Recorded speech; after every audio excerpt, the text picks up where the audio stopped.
As I've explained in a couple other videos before, when the power goes out, you want to have one spot in your house that you can go to grab your lighting supply, your candles, your flashlights, your batteries, and so on.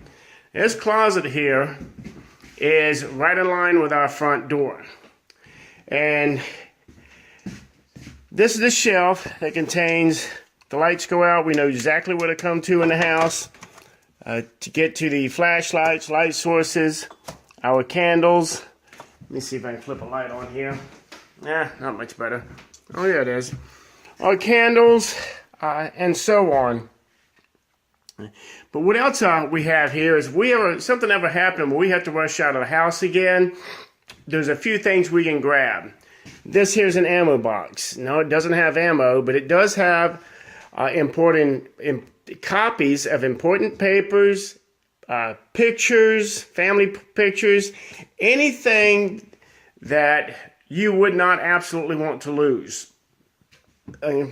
Documents, but it fits right in this case here. And if we have to rush out from now on the way out, we can just grab that handle and take it with us. Another thing is this little lunch box. I'll give you a piece of advice. Don't ever throw your used lunch boxes away. These things come in handy. And what this is, this has an assortment of our vitamins and medications.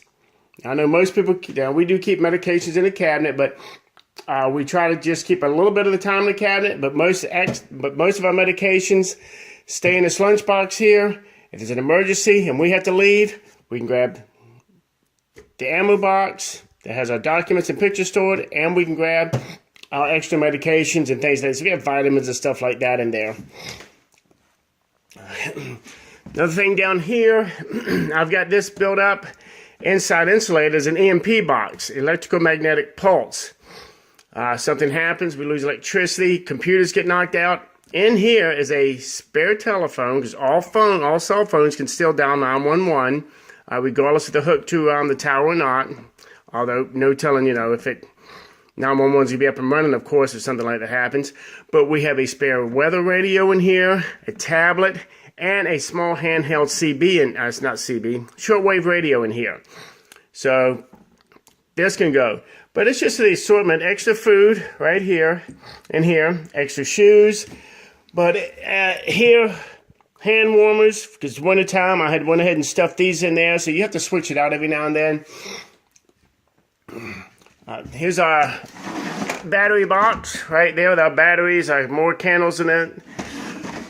But it's something to think about that if you and your family only had seconds to get out of the house, think of the most important things, other than your family, of course, but small items that you need to save. You need to save important documents. What about all these, family photos you don't want to leave behind, or you don't trust a digital format? Get copies of them. Put those in your album and put the originals in here so you can grab and go. But I'll call this my snatch and go closet. And it's just anything you think of that you would, of course, nobody wants to lose anything if they have to leave their home. But it's just the thought of starting from the most important things that you can carry by hand to get out of the house when you go. So if we're in a rush, I throw this closet open. I know to grab these two boxes here, and if I can, grab the third box. And right in here, I don't know if you can, let's see, we got everything piled up everywhere, but let's see if I can show you. I'm definitely going to see it. This is a backpack in here I've got in here. I know you can't see it well, but it's also a trauma and first aid kit that I have built. And if we're rushing out of the house, this goes as well. There we go. But yeah, it's a first aid and trauma kit that the wife and I built. But it's something to keep in mind. If your power goes out, you're not scrambling all over the house looking for candles and flashlights. They're all right here in one spot. Even the cooler here, I've actually have a portable stove in my backpack.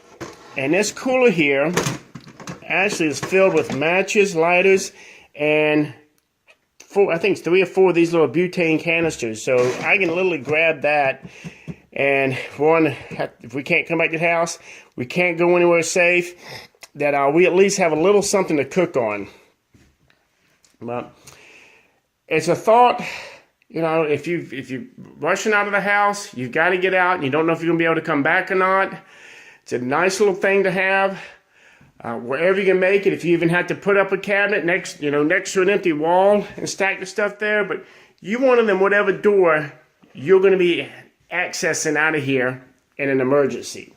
So I'm sure I'm leaving a bunch of stuff out, but I'm just busting my hump trying to get things moved. I was going to clean the closet out, and it dawned on me that I'd been wanting to make a better video than this on it, but you get the idea. Appreciate you watching. I had a co-worker the other day get on me because he wanted to see me the entire move, leaving the house, and I hadn't even thought about anything like that, but I'm going to do a video after the house is cleaned up, the before and after effects. But you know, keep watching, subscribe, because if it's your first time watching, I'm doing a series of videos on 2 city dwellers selling their home and moving out the country and trying to make a homestead out there. So it's going to be interesting to see our progress and the problems we'll run into. But subscribe, hit the like button, and stay in touch, and I'll see you in the next video. Thank you.